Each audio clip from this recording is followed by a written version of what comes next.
आज श्रीमद् भगवत गीता के चौथे अध्याय के श्लोक नंबर 17, 18, 19 एवं 20 का अध्ययन करेंगे और इसमें दिए हुए ज्ञान और सुविचार को अपने जीवन में उतारने की कोशिश करेंगे। तो देखते हैं 17वें श्लोक में क्या दिया हुआ है। यहाँ स्वभावतः मनुष्य मान सकता है कि शास्त्र विहित करने योग्य कर्मों का नाम कर्म है और क्रियाओं का स्वरूप से त्याग कर देना ही अकर्म है। इसमें मोहित होने की कौन सी बात है और इन्हें जानना क्या है, किंतु इतना जान लेने मात्र से ही वास्तविक कर्म अकर्म का निर्णय नहीं हो सकता। कर्मों के तत्वों को भली भांति समझने की आवश्यकता है। इस भाव को स्पष्ट करने के लिए भगवान कहते हैं, अकर्मणः कर्मणः ही अपि बोधव्यम च विकर्मणः अकर्मणः च बोधव्यम गहना कर्मणः गति। अर्थात कर्म का स्वरूप भी जानना चाहिए और अकर्म का स्वरूप भी जानना चाहिए तथा विकर्म का स्वरूप भी जानना चाहिए, क्योंकि कर्म की गति गहन है। यहाँ कर्म का स्वरूप भी जानना चाहिए, इस कथन का क्या भाव है? इससे भगवान ने यह भाव दिखलाया है कि साधारणतः मनुष्य यही जानते हैं कि शास्त्र विहित कर्तव्य कर्मों का नाम कर्म है, किंतु इतना जान लेने मात्र से कर्म का स्वरूप नहीं जान सकता, क्योंकि उसके आचरण में भाव का भेद होने से उसके स्वरूप में भेद हो जाता है। अतः किस भाव से किस प्रकार की हुई कौन सी क्रिया का नाम कर्म है एवं किस स्थिति में किस मनुष्य को कौन सा शास्त्र विहित कर्म किस प्रकार करना चाहिए, इस बात को शास्त्र के ज्ञाता तत्वज्ञ महापुरुष ही ठीक ठाक जानते हैं। अतएव अपने अधिकार के अनुसार वर्णाश्रमोचित कर्तव्य कर्मों को आचरण में लाने के लिए तत्ववेता महापुरुषों द्वारा और उन कर्मों को समझना चाहिए। उनकी प्रेरणा और आज्ञा के अनुसार उनका आचरण करना चाहिए। आगे जानते हैं, अकर्म का स्वरूप भी जानना चाहिए। इस कथन का क्या अभिप्राय है?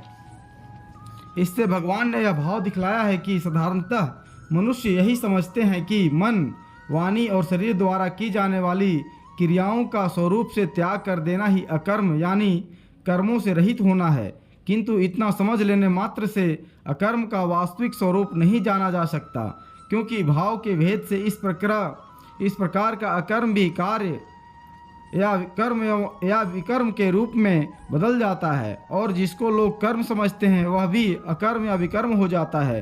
अतः किस भाव से किस प्रकार की हुई कौन सी क्रिया या उसके त्याग का नाम अकर्म है एवं किस स्थिति में किस मनुष्य को किस प्रकार उसका आचरण करना चाहिए, इस बात को तत्वज्ञानी महापुरुष ही ठीक ठीक जान सकते हैं।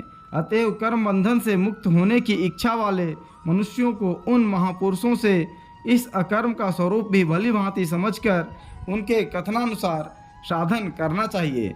आगे जानते हैं, विकर्म का स्वरूप भी जानना चाहिए। इस कथन का क्या भाव है? इससे भगवान ने यह भाव दिखलाया है कि साधारणतः झूठ, कपट, चोरी, व्यभिचार, हिंसा आदि पाप कर्मों का नाम ही विकर्म है। यह प्रसिद्ध है, पर इतना जान लेने मात्र से विकर्म का स्वरूप यथार्थ नहीं जाना जा सकता, क्योंकि शास्त्र के तत्व को न जानने वाले अज्ञानी पुण्य को भी पाप मान लेते हैं और पाप को भी पुण्य मान लेते हैं। वर्ण, आश्रम और अधिकार के भेद से जो कर्म एक के लिए विहित होने से कर्तव्य कर्म है, वही दूसरे के लिए निषिद्ध होने से पाप विकर्म हो जाता है। जैसे सब वर्णों की सेवा करके जीविका चलाना शूद्र के लिए विहित कर्म है, किंतु वही ब्राह्मण के लिए निषिद्ध कर्म है। जैसे दान लेकर, वेद पढ़ाकर और यज्ञ कराकर जीविका चलाना ब्राह्मण के लिए कर्तव्य कर्म है, किंतु दूसरे वर्णों के लिए पाप है। जैसे गृहस्थ के लिए न्यायोपार्जित द्रव्य संग्रह करना और ऋतुकाल में स्वपत्नी गमन करना धर्म है, किंतु सन्यासी के लिए कांचन और कामनी का दर्शन स्पर्श करना भी पाप है। अतः झूठ, कपट, चोरी, व्यभिचार, हिंसा आदि जो सर्वसाधारण के लिए निषिद्ध हैं तथा अधिकार भेद से जो भिन्न भिन्न व्यक्तियों के लिए निषिद्ध हैं, उन सब का त्याग करने के लिए विकर्म के स्वरूप को भली भांति समझना चाहिए। इसका स्वरूप भी तत्ववेता महापुरुष ही ठीक ठीक बतला सकते हैं। आगे जानते हैं, कर्म की गति गहन है। इस कथन का तथा ही अव्यय के प्रयोग का क्या भाव है? ही अव्यय यहाँ हेतुवाचक है। इसका प्रयोग करके उपर्युक्त वाक्य से भगवान ने यह भाव दिखलाया है कि कर्म का तत्व बड़ा ही गहन है।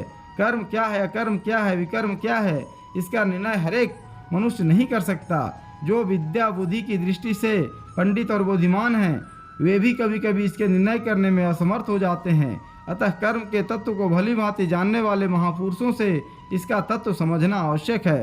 अब आगे 18वें श्लोक में देखते हैं क्या दिया हुआ है। इस प्रकार श्रोता के अंतःकरण में रुचि और श्रद्धा उत्पन्न करने के लिए कर्म तत्व को गहन एवं उसका जानना आवश्यक बतलाकर अपनी प्रतिज्ञा के अनुसार भगवान कर्म का तत्व समझाते हैं। कहते हैं, कर्मणि अकर्म यः पश्येत अकर्मणि च कर्म यः सः बुद्धिमान मनुष्यते सह युक्त कृत अश्न कर्म कृत। अर्थात जो मनुष्य कर्म में अकर्म देखता है और जो अकर्म में कर्म देखता है वह मनुष्यों में बुद्धिमान है और वह योगी समस्त कर्मों को करने वाला है। यहाँ कर्म में अकर्म देखना क्या है तथा इस प्रकार देखने वाला मनुष्य में बुद्धिमान, योगी और समस्त कर्म करने वाला कैसे है। लोक प्रसिद्धि में मन, बुद्धि, इंद्रिय और शरीर के व्यापार मात्र का नाम कर्म है। उनमें से जो शास्त्र विहित कर्तव्य कर्म हैं उनको कर्म कहते हैं और शास्त्र निषिद्ध पाप कर्मों को भी कर्म कहते हैं। शास्त्र निषिद्ध पाप कर्म सर्वथा त्याज्य हैं, इसलिए उनकी चर्चा यहाँ नहीं की गई। अतः यहाँ जो शास्त्र विहित कर्तव्य कर्म हैं उनमें अकर्म देखना क्या है, इसी बात पर विचार करना है। यज्ञ, दान, तप तथा वर्णाश्रम के अनुसार जीविका और शरीर निर्वाह संबंधी जितने भी शास्त्र विहित कर्म हैं उन सब में आसक्ति, फल इच्छा, ममता और अहंकार का त्याग कर देने से वे इस लोक या परलोक में सुख दुख आदि फल भुगतने के पुनर्जन्म के हेतु नहीं बनते, बल्कि मनुष्य के पूर्वकृत समस्त शुभाशुभ कर्मों का नाश करके उसे संसार बंधन से मुक्त करने वाले होते हैं। इस रहस्य को समझ लेना ही कर्म में अकर्म देखना है। इस प्रकार कर्म में अकर्म देखने वाला मनुष्य आसक्ति, फलेच्छा और ममता के त्याग पूर्वक ही विहित कर्मों का यथा योग्य आचरण करता है। अतः वह कर्म करता हुआ भी उनसे लिप्त नहीं होता, इसलिए वह मनुष्यों में बुद्धिमान है। वह परमात्मा को प्राप्त है, इसलिए योगी है और इसे कोई भी कर्तव्य शेष नहीं रहता। वह कृतकृत्य हो गया है, इसलिए वह समस्त कर्मों को करने वाला है। आगे जानते हैं अकर्म में कर्म देखना क्या है तथा इस प्रकार देखने वाला मनुष्यों में बुद्धिमान, योगी और समस्त कर्म करने वाला कैसे है।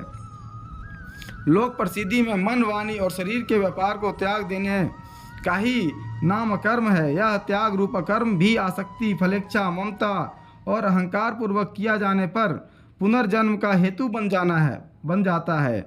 इतना ही नहीं, कर्तव्य कर्मों की अवहेलना से या दंभाचार के लिए किया जाने पर तो यह विकर्म के रूप में बदल जाता है। इस रहस्य को समझ लेना ही अकर्म में कर्म देखना है।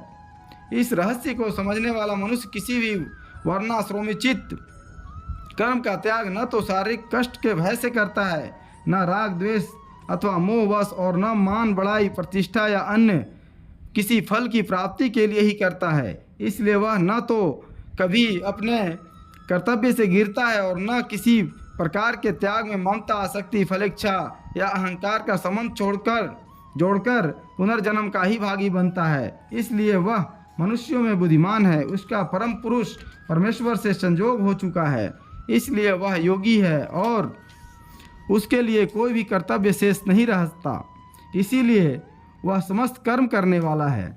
आगे जानते हैं कर्म से क्रियमान, विकर्म से विविध प्रकार के संचित कर्म और अकर्म से प्रारब्ध कर्म लेकर कर्म में अकर्म देखने का यदि यह अर्थ किया जाए कि क्रियमान कर्म करते समय यह देखे कि भविष्य में यही कर्म प्रारब्ध कर्म बनकर फल भोग के रूप में उपस्थित होंगे, और अकर्म में कर्म देखने का यह अर्थ किया जाए कि प्रारब्ध रूप फल भोग के समय उन दुख आदि भोगों को अपने पूर्वकृत क्रियमान कर्मों का ही फल समझे और इस प्रकार समझकर पाप कर्मों का त्याग करके शास्त्र विहित कर्मों को करता रहे तो क्या आपत्ति है, क्योंकि संचित क्रियमान और प्रारब्ध कर्मों के यही तीन भेद प्रसिद्ध हैं।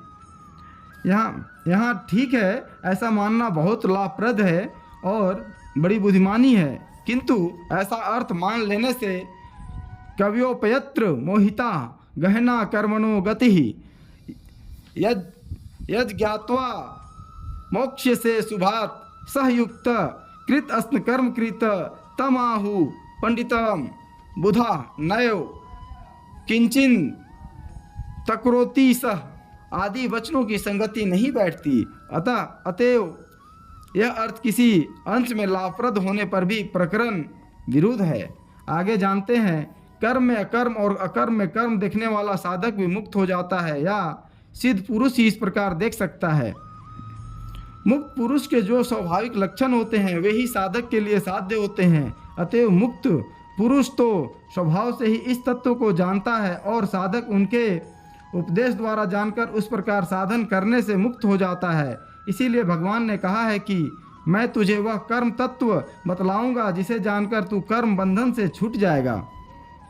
आगे अब 19वें श्लोक में देखते हैं क्या दिया हुआ है। इस प्रकार कर्म में अकर्म और अकर्म में कर्म दर्शन का महत्व बतलाकर अब 5 श्लोकों में भिन्न भिन्न शैली से उपर्युक्त कर्म में अकर्म और अकर्म में कर्म दर्शन पूर्वक कर्म करने वाले सिद्ध और साधक पुरुषों की असंगता का वर्णन करके उस विषय को स्पष्ट करते हैं। कहते हैं, यस्य सर्वे समारंभा काम संकल्प वर्जिता ज्ञानाग्नि दग्ध कर्माणम तम आहु पंडितम बुधा।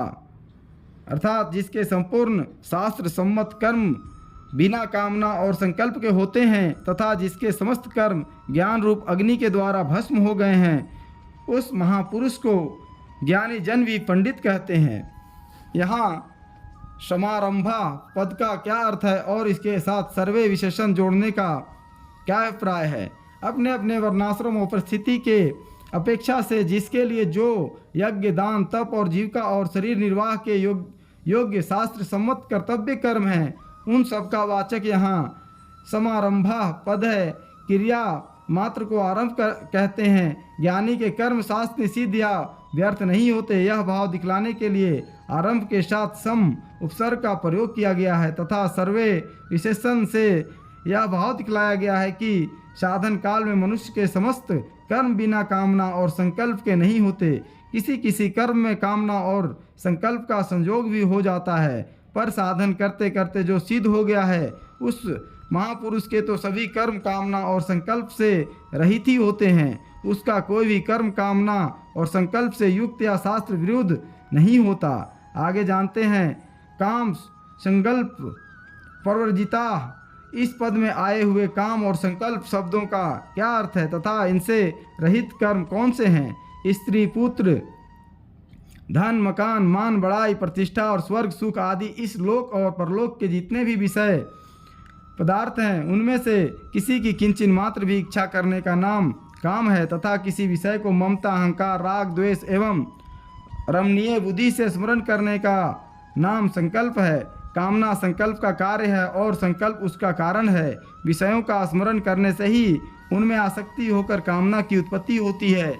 जिन कर्मों में किसी वस्तु के संयोग वियोग की किंचिन मात्र भी कामना नहीं है, जिनमें ममता अहंकार और आसक्ति का सर्वथा अभाव है और जो केवल लोक संग्रह के लिए चेष्टा मात्र किए जाते हैं, वे सब कर्म काम और संकल्प से रहित हैं।